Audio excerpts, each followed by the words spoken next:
Once upon a time, running backs ruled the gridiron with unmatched glory. But these giants of the game soon lost their power and encountered a jaw-dropping shift in their value and pay scale.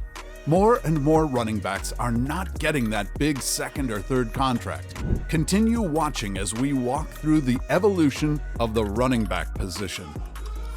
To truly understand the devaluation of running backs, we must rewind to the glory days of football where these gridiron warriors were celebrated as the true stars of the game. Many decades ago, running backs stood out as the heart and soul of their teams thanks to their unmatched ability to carry the offense, gain crucial yardage, and set the tone for games. Their immense value came from being unstoppable forces on the field, bulldozing through defenses, breaking tackles, and inspiring fans with their play. Over the decades, leading up to the 1990s, the running back position held a prominent status among the skill positions in the NFL, with some even considering it as crucial as the quarterback position. Notably, 23 running backs were chosen with the first overall pick in the history of the NFL draft, the last occurrence being Kajana Carter in 1995. However, the landscape of the NFL has evolved, and in the modern era, teams have notably shifted their perspective, placing less emphasis on the running back position compared to its previous significance. In the 1980s, an average of 5.1 running backs were selected in the first round of the NFL draft. In the 1990s, that number was 3.4, and in the 2000s, it was 3.2. In the 2010s, the number dropped by half to 1.6, and from 2020 to the 2023 draft, the average number of running backs drafted in the first round was 1.25. This graph shows the alarming trend as the NFL evolved. The value placed on running backs has considerably diminished. The spotlight has now shifted to quarterbacks as it has become a pass-first league. This is why Kajana Carter is still the last running back to be the first overall pick in the draft. Saquon Barkley, whom many considered a generational talent, came close to being the first pick as he was drafted second overall in the 2018 draft. And even Barkley, who is considered the heart and soul of the New York Giants offense, wasn't given a big contract after his initial rookie contract. Barkley recently signed a one-year contract for $11 million. This seems to be the story nowadays for many veteran running backs. They are not getting that big contract, and some remain unsigned free agents. Many who do sign contracts are usually for 1 year with no long-term commitment. The truth is that the running back position is still a pivotal position in the game. Having a good run game can help the offense as the defense puts extra defenders in the box or near the line of scrimmage, making it easier for the wide receivers to get open and, in turn, easier for the quarterback to throw. In addition, having a good running back or run game can help close out a game by running out the clock in the fourth quarter when the team is clinging on to a lead. So, what happened? Why has the demand for running backs diminished even in their undeniable importance? To answer those questions, we are going to look at the evolution of the game and the availability of the player at the positions as the biggest driving factors. As the game evolved, so did the rules, which led to different strategies and tactics employed by teams. The NFL wanted more scoring and opened up the passing game. In 1978, the NFL implemented a rule prohibiting defenders from making significant contact with a wide receiver once he is more than 5 yards beyond the line of scrimmage. Simultaneously, the league relaxed restrictions on offensive linemen, enabling them to extend their arms and open their hands, which allowed them to protect the quarterback longer during passing plays. Taking advantage of these new rules, Don Coryell, in his debut year coaching the San Diego Chargers, introduced an offense focused on downfield passing, which inspired followers for years to come. This offense, popularly known as Air Coryell, was led by Hall of Fame quarterback Dan Fouts. In 1981, the West Coast offense was born.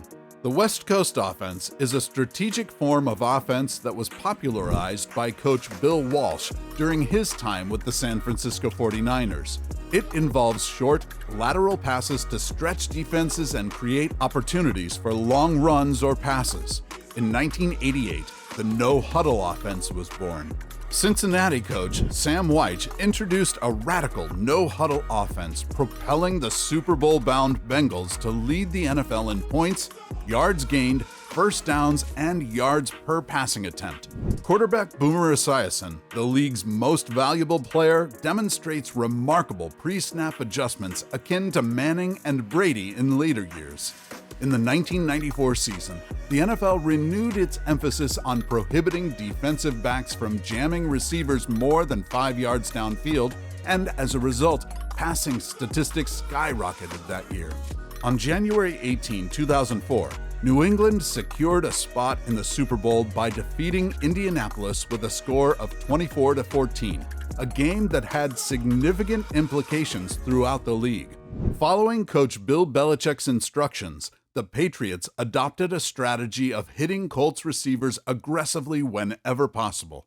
In response, the NFL reacted by instructing officials to focus on defensive holding and illegal contact calls, resulting in defenders being more cautious about making contact with receivers beyond 5 yards. On September 7, 2008, Chiefs safety Bernard Pollard lunged at Tom Brady while he released a pass, resulting in an awkward bend of the quarterback's left leg. Unfortunately, the hit goes unpunished, leaving Brady with 2 torn knee ligaments. As a response after the season, the NFL implements rule adjustments that lead to an increased passing explosion. Defenders are prohibited from lunging at a quarterback's lower legs while on the ground, and hitting defenseless receivers in the head incurs a 15-yard penalty, enabling receivers to catch the ball over the middle with reduced fear. With the evolution of the game and all these rules favoring the offense, teams began relying more on passing. This shift gradually led to a decrease in the number of rushing attempts, and with it, the devaluation of running backs became increasingly evident. Now, even players in positions like kickers are starting to gain more value. They may not exactly have a bigger impact than top running backs, but their value is on the rise. According to SpotTrack, the average salary of a kicker, $2.26 million, is greater than that of a running back, $1.81 million in 2023. To put it into perspective, when it comes to average salaries among all positions listed on SpotTrack, running backs currently rank 17th out of 20, only ahead of fullbacks, punters, and long snappers, but behind most other positions on both offense and defense. And despite the NFL's rising revenue and salary cap, running back salaries have steadily dwindled. Running backs on a franchise tag just 5 years ago would have raked in $11.9 million compared to $10.1 million today. In case you're wondering how the franchise tag is even calculated, it is in 2 ways, basically. The player's tag value is either calculated as the greater of the average of the top 5 salaries at the player's position over the last 5 years, or 120% of the player's previous year's salary. But however the salary structure is now, running backs feel cheated, and this is why they are trying to speak up against the supposed injustice. Christian McCaffrey commented, "This notion that we deserve less is a joke." Running back of the Los Angeles Chargers, Austin Eckler, also added through a tweet, "Everyone knows it's tough to win without a top running back, and yet they act like we are discarded widgets. I support any running back doing whatever it takes to get his bag." It's definitely a tough time to be an NFL running back right now. The league seems to be undervaluing their skills and contributions, leaving some of the brightest talents in the game without the compensation they truly deserve. Another thing experts have attributed to the cause of this is the career of a running back and how short it can be. Running back is a tough position to play as they are constantly involved in mini car-like crashes every time they carry the ball. It takes a heavy toll on their bodies and also makes them more prone to injury than any other position. Their prime years on the gridiron are typically between the ages of 22 and 25, and many are often cut before their initial 4 or 5 year rookie contracts come to an end. The shortened career span of running backs has undeniably played a substantial role in their devaluation, but it still doesn't take away the fact that it is hard to win a game without a running back, and this has many running backs and critics pissed right now. Speaking on The Rich Eisen Show, Carolina Panthers RB Miles Sanders said, "You want to franchise tag and create a certain market for running backs just because you have this way of thinking that they only last 3 or 4 years. I think it's BS, honestly. Almost every running back is underpaid right now. I don't know what it's going to take. That's a topic that needs to be brought up a little more because it sucks to be a running back right now."